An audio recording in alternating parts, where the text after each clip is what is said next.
Hello there, this is Kath from Hong Kong.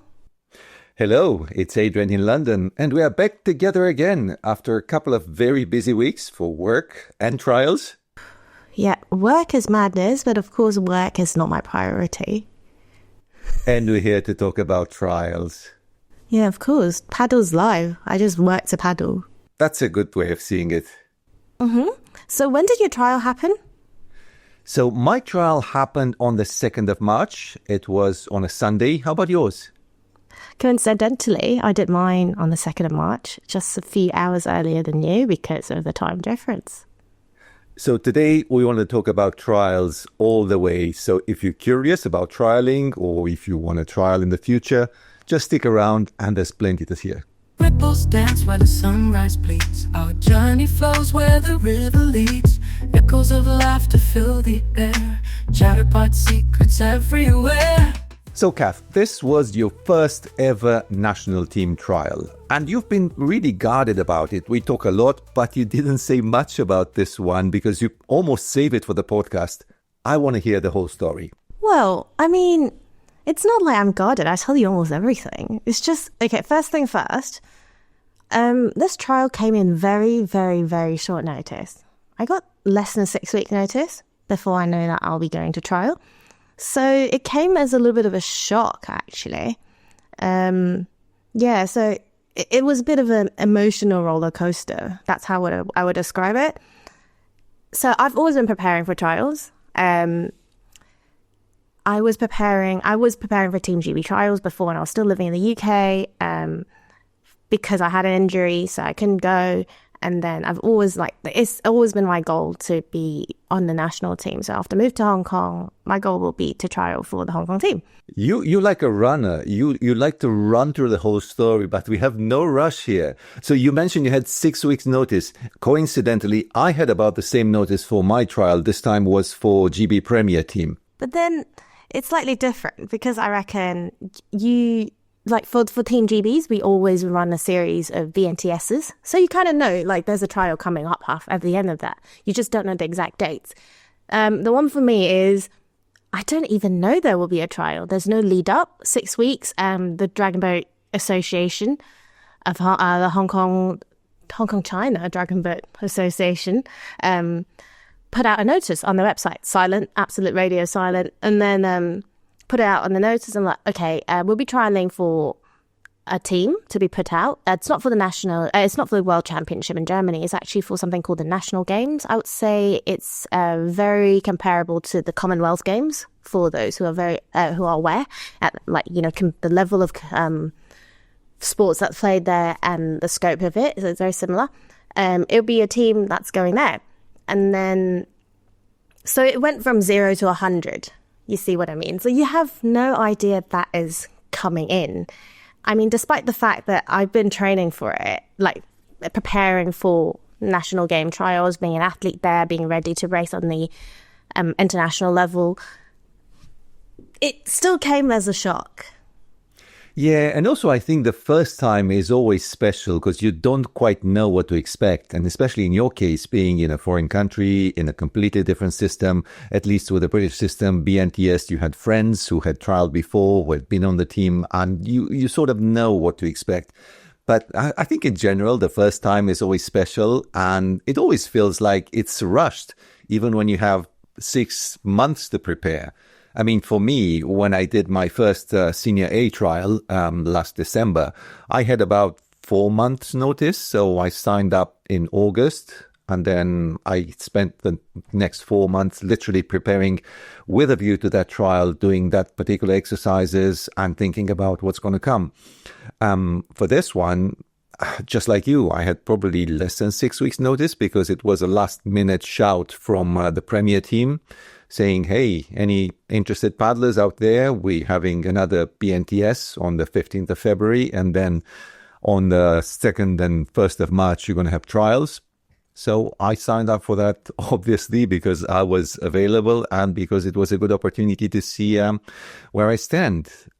Incidentally, for me, that was the first motivator. And I didn't think immediately, yes, I'm going there.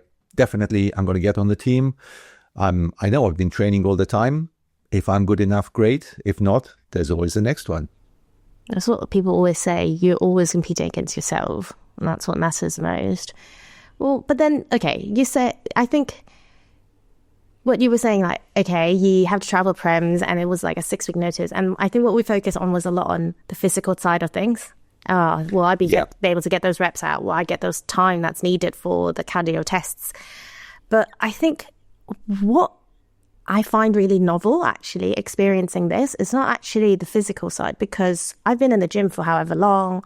I've been doing this day in, day out, and surely what my body is capable to do, it's not something we can rush in 6 weeks. But it's actually, you don't expect the kind of emotions that comes with it. Yeah. So for me, before I start, if I even know, I was quite confident. And then I got to notice, I started to get quite excited knowing, oh, there's such an opportunity. And then, because there isn't like a very solid benchmark that's sent out until very last minute. So you don't know what to expect. So it turns into nerves. And it's almost at a point I was very close to giving up, which I spoke to Adrian about it.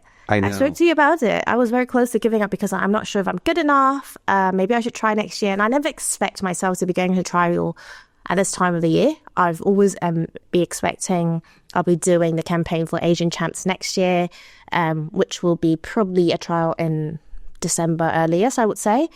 So I was like, okay, this is completely thrown me off the railings. This is not my plan. I don't know what to do. And I'm probably not there yet. What am I going to do? See, I think confidence is an issue that crops up not just in sports, but everywhere in life. And I think it's a skill that you learn. I think the more you experience these things, the more confident you become, and you stop thinking about what might happen. Because in your case, I clearly sensed that there was a fear of failure that kept you back. Am I right? Yeah. So I think we talked about this. So it was like, I would say I'm usually quite confident in life. But so I guess for me, paddling is a really big part of my life. It's not like dragon boating especially. It's a really big part of my life. I'm really passionate about it. I really want to do well. It is a goal that I've set myself. It's a long-term goal that I've always wanted to achieve. And I think you lose your confidence. For me, I think I started to lose my confidence because I care about this so much, and it eats you up a little bit, because what I was thinking going through in my head was, what if I fail? What happens if I fail? Will I never be good enough for this again? And I remember I spoke to another person apart from you, which is my personal trainer. I don't call it my personal trainer. I call her my coach, because she's not just a personal trainer. So she's our coach, yeah. Yeah, she's our coach. She used to be a national team paddler herself. So I told her, like, I don't know what I'm going to do. These are benchmarks. I don't know if I'm going to be able to do it. It's only 6 weeks. And what she said really helped for me to get over that burden or that hurdle. It was, okay, the reason, like, going into such a prestigious trial, I would say, in our field, being on the national team, of course, you have some confidence in your skill, your paddling and your paddling career. You've done well enough to have the confidence to go in, and you've dedicated such a big part of your life for this. And I think she broke it down in a way that says, if you fail this, it's almost like you're scared to lose your identity as a paddler, as a good paddler. And I didn't realize that was what I'm fearful of. And potentially, I think that is right, because you've always think, oh, I'm pretty good. Yeah, I'm not bad. But then if someone proves, like, if you do something that proves you like wrong, what you identify yourself as, it makes you will have a lot of self-doubt in yourself. But you said you having done another trial before, it really helped with the confidence. Did it feel very different, like going to a senior A trial, which was your first trial, and now going to the Prems trial being your second time trialing? Yeah, let me tell you about that. But first of all, I want to give a big shout to Katrina Stace, who is our coach, who did manage to put this idea in your head to go and try. This is her Instagram. Follow Yes, her. do follow her. She's amazing. Absolutely. I can't thank her enough for everything she's done to me. But you asked me about my first trial and how it helped. I think it helps because you know what to expect, more or less. You know you will run into the same sort of type of people. There's a small community of paddlers in the UK, and once you've done a few BNTSs, once you've done a few national races, you kind of know all of them. And you know the atmosphere is so supportive. You go there, no one's going to look at you like the enemy, like, oh, this guy is stronger than me, or he looks stronger than me. I should be wishing him the worst or something. So in that respect, I think it helped having the experience and knowing the attitude of the people. And also the team running the GB Prems, I was only familiar with the head coach, Quentin, who is an online friend, and we've been chatting occasionally now and then. And the team around him is equally amazing. I had absolutely no, tremor going into the trials. I just walked in there confidently. I'll give it my 100%. And that's what you can expect of yourself. You just go in there, give it your best. And then if your best is within that range they expected, within those benchmarks, then great. If not, keep working. There's always next year. So would you say you were shaking a bit more when you did your senior A1? A little bit, yes, a little bit, because it's the first time and it was completely different. And it was, interestingly, in the senior A, I was more scared of the physical part of the gym, because by that point, I'd been only working seriously in the gym for about 4 months. Normally fit and, paddle all the time, 2-3 times a week. You think, yes, I've mastered that. And then you have the problem with the gym. What if I'm not good enough in the gym? What if I can't push up, 30 bench presses? Or what if my times on the erg aren't that good? And incidentally, it turns out I smashed the gym. Where I fell short was the water test. And I guess it's natural, because that's what you worried most initially. So you put a lot more work in there, and then you came out amazing. Yeah. Speaking of worrying about gym, I think that's one thing that makes me worry, because you said you went in knowing most people that's in the community. I know some people in the community over here. I would have known a lot more people if I'm back in the UK, but I've just moved here less than 6 months ago, I would say. Around 6 months ago. I don't really know a lot, and it was in the off season, so I don't get to meet a lot of paddlers and racers. And in Hong Kong, there's a separation of Chinese-speaking and English-speaking paddlers. It's just a language barrier, nothing special. So I don't really know a lot of people that's in the community. So one of the things that really worried me when I stepped into trial, even before stepping into it, is that I don't know who's going to be there. I don't even know how they're going to look like. Because sometimes it's easy for people to judge, oh, he's jacked, she's huge, she must be really good. If you look at the Canadian girls on social media, and they're just repping up weighted pull-ups like there's no tomorrow, that really doesn't help. No, and it's you a would think confidence that's killer. normal. Yeah. So two things, not knowing it and basing off social media is really not helpful, because people only put the best parts on social media, and all you see is okay, people will be every girl that's going to be repping out 30 pull-ups. That's what you're going to have in your head, and it cripples your confidence a little bit. But then it's surprisingly not as competitive as I thought it would be on my side. It is competitive. People are really fit. They're doing really well. It doesn't have a toxic competitive atmosphere. That's what I was referring to. Because I think it's when you don't know who these people are, it's really easy to build a wall and just expect the worst. And it's not. Stepping into venue, it was really scary. It's daunting as well. And then they have this really rugged gym over there. So the gym is, yes. It's old school. Everything's steel. Like in a Rocky movie. Steel. Yeah. So it's oh no. So what I'm used to, it's a modern, everything's wrapped in leather or rubber kind of gym. You walked into that, I was okay, this is not what I'm used to. That's really quite daunting. And it's not in a proper, how do you say? Whoever has a proper boathouse, I mean, hats off to you. Most dragon boaters, we don't have a proper boathouse. So it was a container that's been cut in half, I would say. Like, it's basically in a container, a massive container, and then one side of it's got ripped off and like got metal ceilings and roofs. And that's the style of the gym. And it's quite scary walking into that. See, that's really surprising because I would have thought in Hong Kong, being the nature of the sport and the popularity of the sport, facilities would be different. The facilities where I had my GB Premier trial were equally modest. I mean, it was a warehouse by a canal. The gym was in a small room with all the equipment together. It was pull-ups here, push-ups there, benches here, erg on the corner. So probably about 4 meters by 4 meters. But you reminded me something when you mentioned a shoebox, exactly. You reminded me when you said looking at social media doesn't help. It's something that's worth keeping in mind for any time. Social media is where people post their best moments. You're never going to post something, oh, today I was really low, I was depressed, I was feeling miserable, I was looking like a dog. You always post your personal best, right? So if you compare with that, obviously it's going to be difficult.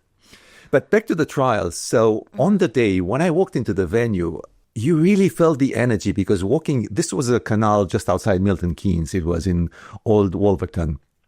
So walking over a bridge, over the canal, you could see the guys doing the boat pull. And I thought, oh yes, that would be me in about 30 minutes time. Did you actually feel like, oh yes? And so I was like, oh no. I felt like, oh no.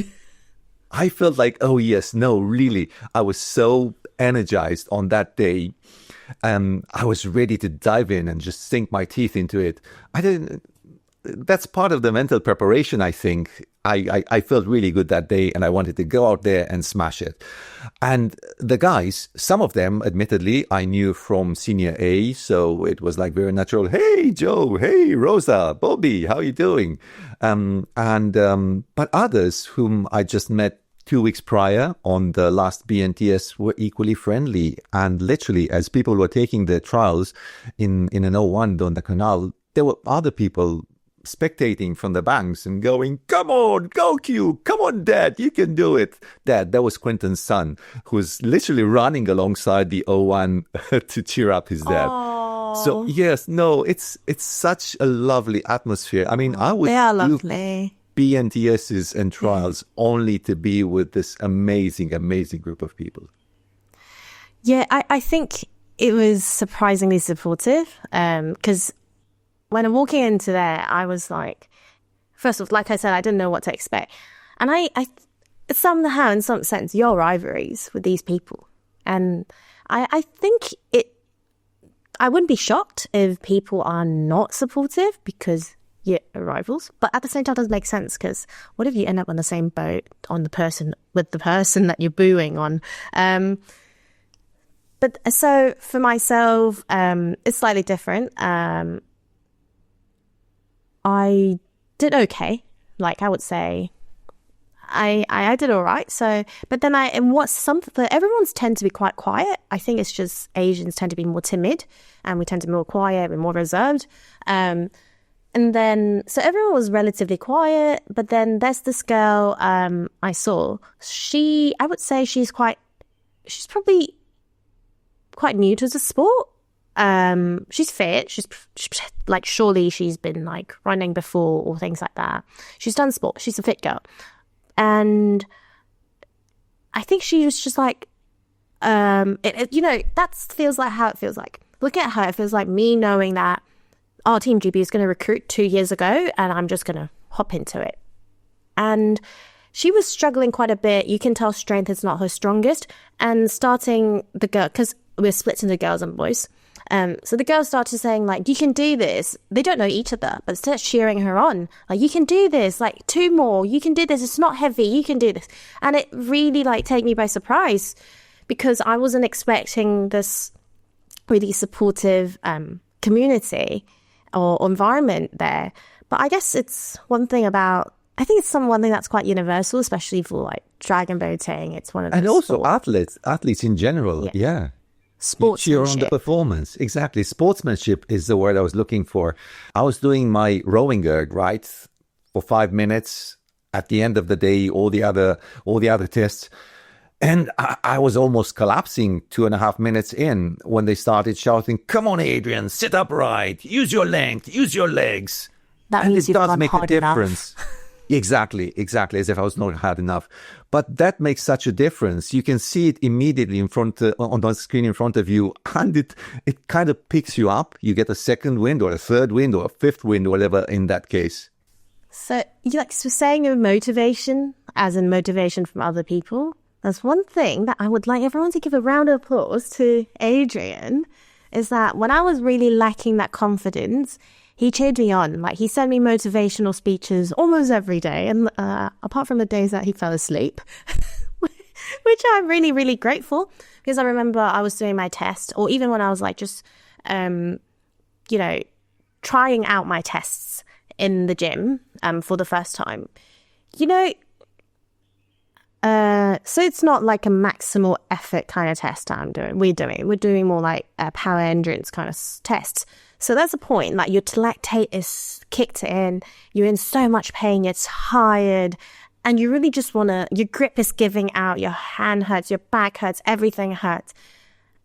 And you just want to give up because you're in so much pain. But then having someone like that motivates you, like you said, your coaching team, and when you're on the row erg, or for me, it was, I heard your voice, I heard what you said in my head, and instantly I can keep going for another 10 seconds. And when you're in that much pain, 10 seconds is a lot. It's a long time. So I think like being in the environment, it's something that really like would help you push out a few more reps for those like who preparing for it is worried. It's a mindset thing. I would think like when you're at the trial, it's a mind game instead of physical game, because the physical side of things, you've been preparing it for the past how many months? It's all done. It's job done. At most you're going to get extra few more reps on the day, but your confidence, how you approach it, how you tackle it, and how you see the situation would help a lot with how you would perform on trial day. So like you said, like you went in with feeling like you're on top of the world because you felt so good. And I'm sure like you did really well. I hope so. I mean, this is valid in every sport, in every other sport, if you like. Physical part is easy. So science has gone so far ahead and everyone has access to it. So athletes would be physically roughly the same. And in the end, on the day, when it comes to the crunch, it's the mental preparation that makes the difference. Yeah. And in your case, I think you failed to mention, but I wanted to say, I felt so bad for you because you had an injury just the week before the trials. And for a couple of days, I thought you were going to give up because physically you wouldn't be able to trial. Yeah, so it is a very interesting one. So basically, in the lead up to trial, I think the trial was on Sunday and it was a Wednesday morning. We decided to go out on an OC1, which is not confirmed that it's water-worthy, first of all. And we were like, yeah, it's going to be fine. So basically, I capsized. And, okay, this is actually a funny story as well. Funny, quote unquote. Guess what? I wanted to turn right and I pulled my rudder all the way to one side and I paddled on the right, like with power. Of course I capsized. What was I thinking? Like, what would you think you can go like full power capsize? Are we trying to drift or something? Anyway, so I capsized and the end of the story is I had a cut at the bottom of my foot. Don't know how I sustained it, but when I got back on the beach, I was bleeding a lot. There was blood stains all over my shoes, the beach, the sand. And then I went home, blah, blah, blah. And then when I went to the doctor the next day, they said one of the two of the cuts, actually. I have like a collection of cuts, let's put it that way. So a few of them are just like, very surface levels. But then there were two of them. They were actually really deep that I would have needed stitches. But then because I went to the clinic the next day, so I didn't get my stitches anyway. So if you get a deep cut, go to the clinic right away because you don't get stitches the next day. So I was like, okay, but will I be able to at least, because initially when I told Adrian about it, before I even went to the clinic, I was like, I'll be able to push through it. If it bleeds, it bleeds. It's only, so one of my tests is a run, basically. It's only going to be, a couple of tens of minutes of my life. It's going to be fine. And the doctor and the nurses were just in so much shock. They're like, no, you cannot do this. If you do this, your wound's just going to split wide open. And it was actually bad in the sense that I cannot actually put any pressure on it. I cannot wear shoes that's got it was in the arch of my foot, so I couldn't even wear shoes with a bump in the arch there. So it's bad. So it's an interesting feeling sustaining that injury because so initially I was really worried about the trial. So I remember you asked me, you were like, did you felt a sense of relief? Now I know the perfect excuse or reason. That was when you were thinking that not going. Yeah. Because I tried to ask them if they would be able to arrange a separate date for it. And they were like, unfortunately, no. And I'm like, there's no point of going because I won't be scored for that specific part of the trial anyway. And I have to admit, part of me is like, because you're going knowing that you have nothing to lose. And I'm not as nervous. I'm not nearly as nervous. I'm just there, just to see where I'm at and maybe to prepare myself for the next time. But then I guess it's a good lesson. Because first of all, don't go because OC1 when they tell you the canoe is not seaworthy. And go to the doctor ASAP if you cut yourself. No, that's not the actual lesson. The actual lesson is just take the trial as it's just another day. It's just like another day in the gym. It's not, it's just because it's called a trial. It's just a name. You've been doing it every day. So, yeah, I think it's completely normal to feel nerves and want to give up. It's just your fight or flight. People go through that when we're human. That's what we're designed to be like. But then just go. You have nothing to lose. You will Absolutely. still be you're not barred from dragon boating if you fail, just so you know. You can still go dragon boating. You can still enjoy the sport. You can still be a really strong paddler without making the national team. And exactly. I think it's one of those things. It's a blessing in disguise, my foot injury. I mean, whoever that's interested in my foot injury, no, you don't get a feet pick. No. But as you say, it's a good mental toughener. You are stronger now than you were, say, 2 weeks ago. On a side note about going for it, incidentally, the week with the trial, I had a job interview for a job that I thought was going to change my life and it would be fantastic to have. Not going into details now, but... Is it the Prime Minister? Not the Prime Minister.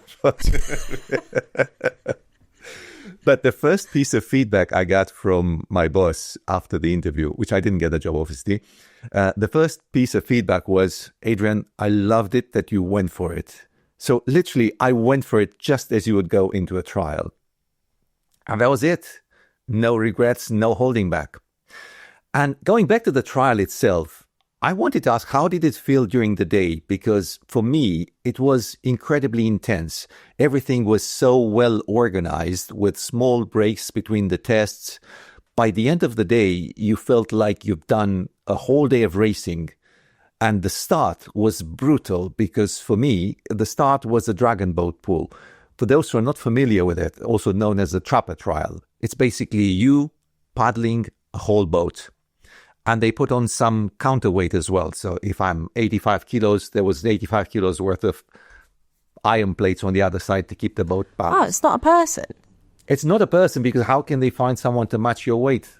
Well, I thought, I know it's easier, but these guys were really prepared. So they had kettlebells. Then, okay, so Adrian, you are at 86, so you need another kettlebell there for Adrian. But Anyway, what if you're like 86.725 kilos?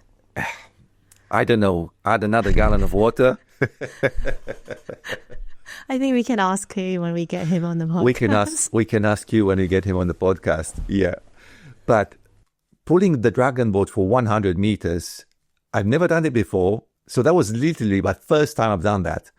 And I felt such a pump, all my muscles, my back, my arms, my shoulders. I was feeling them walking into the next trial and thinking, oh my God, how am I going to do O1 after this? And the guys around were, hey, Adrian, don't worry. O1 after this is so easy because you're on your own. O1 is so light. It's a few kilos, 8 kilos. You don't move the whole boat 400, 500 kilos. Yeah. So how was it for you during the trial? So for us, it's split into 2 days. So the first day is just all physical test. So we have 5 different tests, basically 2 cardios, and then 3 of them are strength. And then so they will select a small number, handful of people that top the list. And then they will go to a water trial in 3 weeks' time. And I mean, I think I can say this because it's public knowledge. So the water trial, I first of all, I think it is more scary for people that got through because basically you have another 3 weeks of worrying. But also it makes sense because because if you do your gym test first or your trial first, you might not be able to give your best for either water test or gym test if it's on the same day. But I do understand, like, especially for countries but that's much bigger. The UK is much bigger than Hong Kong. It will be a problem to get people back together in 3 weeks' time. It's a lot of commute. But Hong Kong, I can get there in I don't know. Even if I walk there, it's going to be 3 hours. So it's going to be fine. But then it's quite interesting for that. So, and the water testing is also a dragon boat pool in Hong Kong. It'll be on a small boat for 300 meters, actually. But then one thing they did very different, because I think most places I'm aware of, most countries I'm aware of, it's a one-off. Just do a dragon boat pool or O1 or both, and then your best time. That's it. That's going to grade you. So over here, you're going to do the dragon boat pool, but then it's going to be in a race format. So basically, a bunch of people will go out, do their first dragon boat pool. The person that came first, the fastest in the heat, will go on the last heat, the second heat, and then we'll have to redo it. The person that came the slowest in the first heat will have to go to the second heat to redo the whole. It's like when you go do an IDBF style race, and then you have to redo it for I bet semi-finals, finals. So I bet you have to do it for 3 to 4 times. So that's actually really novel for me. I've never heard anything like that. But I guess it's a good simulator of the real conditions. Racing. Yeah, exactly. Yeah. So I didn't get to the water test, unfortunately. So I don't know how I'm going to feel like, How did it feel on the day, at the end of the day, once you've done all your trials? I know I'm not going to make it because I would have been scored 0 on one of the items. So I went in with almost 0 pressure. Of course, with a little bit of pressure of, against I want yourself. to prove myself. Exactly. Yeah, prove myself not to anyone else, but to all my hard work that I've been doing. And I don't know. I don't think I have a real reflection of how I feel on the trial. It's not how I should have felt if I know that I stood a chance. If that makes sense. Yeah. Yeah. Yeah, but interestingly, we were discussing the other day about the difference in how men and women think. Because my first thought for me was very, objective, how I felt at the end of the day. And I can tell you, I came home at the end of that day so pumped, full of adrenaline. I had the most dreadful night sleeping. Probably had about 2 hours sleep, Sunday into Monday. So I went into work on Monday morning like a half zombie. I told my colleagues, Sorry, guys. Today I'm probably functioning at about 30% because I didn't have much rest. But as you say, I'm not going to pass judgment. Am I going to make it? Am I not going to make it? I don't know. I'll just wait for the results when they come out, and what will be, will be.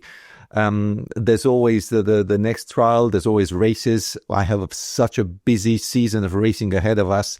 We're already training for an international race in Barcelona. Plus, there's another one, a long distance coming up in about 3 weeks. I mean, it's so much to look forward to keep me busy. Yeah, I mean, I think after the trial, it's not the end of your, like I said, it will not be the end of your dragon boat career. It will not be the end of your paddling career. And now I look back, like, I didn't make it. I don't know how would I have felt if I made it, honestly. But then looking back, I haven't made it. And I was thinking about it in the shower, like you always do.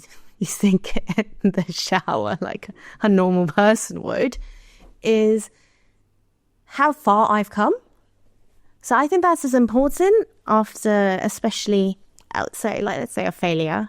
It is a failure. I failed the test, but like failure as a name. It's important to look back on how far you've come. I was looking at videos I recorded myself in 2023 when I first had the thought of doing national team, and looking at now, and you realize how far of a journey you've come, like how much bigger my biceps looks now. How much I was never a runner. Now I can run like for a decent distance without dying. And then also, I guess it also pushes you to be like to put more focus on your paddling. So when you're on the water, you're more conscious with what you're doing. And you could have been going to training day in, day out still for 5 years, 10 years without thinking much about it. But then when you put your head to it and you really want this and you commit to it and you make the most out of your training every time, the jump you can make in a year or two will be massive. So it's like, so the trial is not the trial itself only. It's not just a day. It's not just a result. It's also... It is a personal journey. It's a personal journey. It's how far you've come as a paddler, as a person, mindset growth. It's a lot of things. So yeah, it's actually like interesting to know that this is what it entails in the trial, more than just putting on a shirt that says your country's name on it. Yeah. And on that note, I wanted to say something to anyone who's been on the fence about trialing or not trialing, whether national team is for me or not. Our clubs in Britain are full of, let's say, mature paddlers like myself, or slightly a little younger. Well, that's why let's not put numbers on it, because age is only a number. Absolutely. I'm about 6 in my head. But what I'm going to say is... The other day, I saw on social media a post with a clip from a famous movie, Lethal Weapon 4. We're not too old for this shit. We're not too old for this shit. Say like you believe me. We're not too old for this shit. Yeah. That's basically the attitude. Honestly, you're not too old for this. If you have the commitment, if you have the hunger and you want to improve yourself, just go out in the gym, go out to the trials, go to the training camps. There's nothing to lose. It's only improvement. So as you say, if today I'm better than I was 6 months ago, I'll take this as a win anytime. Yeah. And that will keep me going for as long as I can walk, as long as I can drag myself to the training site. Yeah, so make sure Adrian goes to dragon boating till the day he dies. But seriously, I wanted to end on a positive note and maybe looking at the future. Why do we keep doing this, Kat? Okay. This is going to sound really cringe, and Try me. but I mean it. I mean every single word of this. Go on. This is in it. But I'm obsessed with making myself a better person than I was the day before, or like 3 months ago. I don't like to say the day before because progress is not linear. So you could be worse off than yesterday. But I would like to I'm obsessed like with competing with myself, and I've always said I'm a competitive person, but I'm never competing against with other people. I'm always competing like with myself. As long as I'm like Kath 2 years ago would not be able to do one pull up, but now Kath today she can do a weighted pull up.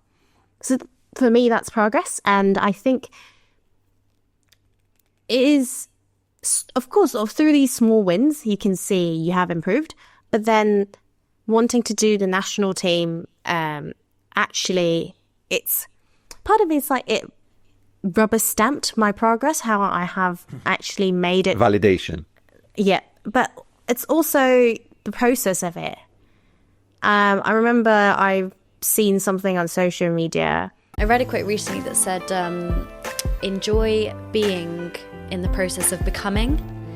And I was like, that's so nice, because I think for people who want to better themselves and make progress in whatever domain that is, you can kind of get too caught up in that, and actually you're not present, and you're not appreciating where you're at. So yeah, enjoy being becoming. When you chasing a goal that's really big, all you focus on is just the goal, and you get lost in the middle, and you start to dread everything that you do. But forget about that. Enjoy what you're doing that's taking you there. And it's great because it gives you a sense of purpose. It pushes you to be better every day. And I think it makes you realize how hard you can push yourself. Yeah. And it just transfers, it translates to other parts of your life as well. So it's Absolutely, like my colleagues think I'm crazy. My colleagues think I'm crazy. It's like, how do you wake up at 5:30 in the morning, go paddle, come to work, finish work, go to the gym, make food, blah, blah, blah, and do that 7 days a week? Yeah, no, it's amazing how much you can accomplish when you apply yourself. And I'm the same. I mean, I post pictures from the gym at 3:30 in the morning, and people go, what? Are you crazy? You went to the gym at 3:30 and then came to work 10 hours and then go home and do some paddling in the afternoon or whatever. It's a life of an athlete. But it's not cringe at all. I think that applies to every aspect of the life. And why national team? I wanted to give you my answer because for me, it is an amazing opportunity. I grew up in a place with not many opportunities. And coming here and realizing that you can actually train alongside the best in the country, the best paddlers in the country. And not only that, but you have a shout at joining that said national team. This is just mind-blowing. And I think it's worth working for it every day from 3 in the morning to 10 p.m. at night, and then start again the next day. Actually, I have another answer to it.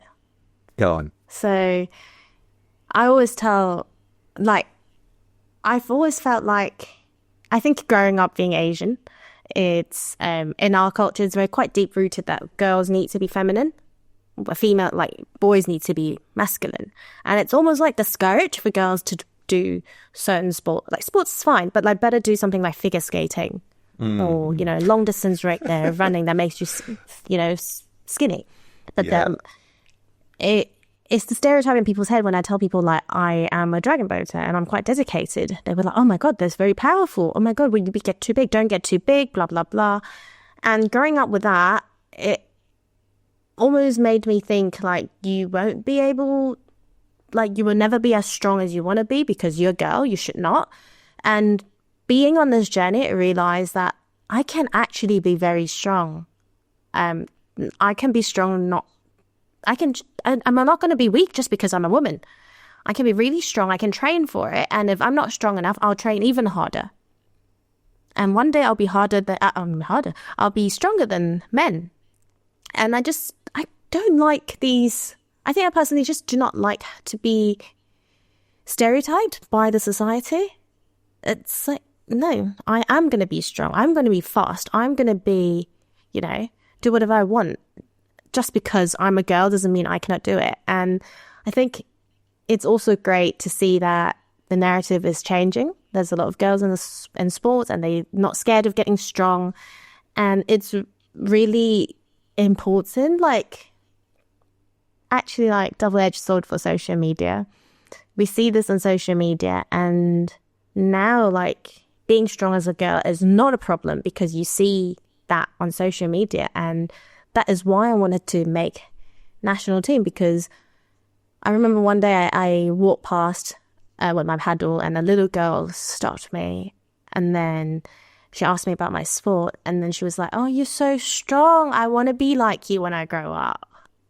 And it's like, yeah, that's what I want. That is a lovely thought to take to heart and take home from this episode. And I want to drop a little hint, because we've been talking about a special episode centered around Paddle Like a Girl, all about girl power and stuff. That's coming up soon. But today, I think you have a ferry to catch. Yes, I do. Well, I would like to leave a small note, like for just food for thought, because this is something that sits really close to heart to me, like Paddle Like a Girl. Basically, when someone tells you they hit like a girl, they run like a girl, what do you have in mind? What's the picture that comes up? Think about that. And I want people to hear when someone paddles like a girl, they're badass, they're strong, they're on the fastest boat ever, and it's the sisterhood that comes with it. That's it. So stay tuned for what's coming up next about these really strong women. Thank you very much for being with us again, and we'll see you very soon. We'll see you very, very soon. Ripples dance where the sunrise bleeds. Our journey flows where the river leads. Echoes of laughter fill the air. Chatterbox secrets everywhere.